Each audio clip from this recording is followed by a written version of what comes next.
મારું નામ આકાશ ચાવડા છે અને યુપીએસસી સિવિલ સર્વિસીસ 2023માં 1007મો ક્રમાંક પ્રાપ્ત કરેલો છે. આ મારો થર્ડ એટેમ્પ હતો. જો પ્રિપેરેશનની વાત કરું તો કોલેજ બાદ મેં નક્કી કર્યું કે સિવિલ સર્વિસીસ મારા માટે બેસ્ટ સુટેબલ કરિયર રહેશે, કારણ કે એ એક એવું કરિયર છે જે પર્સનલ ગ્રોથ માટે જ એક ઓપોર્ચ્યુનિટી નથી આપતું, પરંતુ સામાજિક વિકાસ અને રાષ્ટ્ર વિકાસમાં પણ એક અહમ ભૂમિકા પ્રદાન કરવાનો સુવર્ણ અવસર આપે છે. તો એ જ મારા માટે મોટિવેશન હતું કે હું સિવિલ સર્વિસીસ તરફ પ્રિપેરેશન કરીશ અને એમાં હું આગળ વધીશ.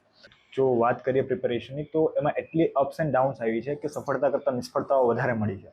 અને એ નિષ્ફળતામાં જ્યારે હું પીડ્યો છું, જ્યારે હતાશા આવી છે, ત્યારે માતા પિતાએ જ મને એક પૂરો સપોર્ટ આપ્યો, જેના લીધે મને વાપસ પ્રિપેરેશન કરવાનો એક ઉર્જા મળી, ઉત્સાહ મળ્યો. અમારા માટે આજે એક બહુ મોટો અવસર છે, બહુ મોટી ખુશીની વાત છે અને બહુ ગૌરવની વાત છે કે મારા દીકરાએ ભારતની એક ટફ કહેવાતી એક્ઝામ જે ક્રેક કરી છે, અને એનો પૂરેપૂરો શ્રેય પેલો તો મારા દીકરાને જ જાય છે. એનું કારણ છે હર કોઈ મા બાપ હોય તો એ પ્રમાણિકતાથી, ઈમાનદારીથી કામ કરતા જ હોય છે કે એનું સંતાન કોઈ મોટી એવી અચીવમેન્ટ કરે, પણ એની ઈમાનદારી, નિષ્ઠા અને લગનથી જે એને મહેનત કરી છે એને આજ અમને એટલું બધું અમારું જીવન સાર્થક કરી દીધું છે.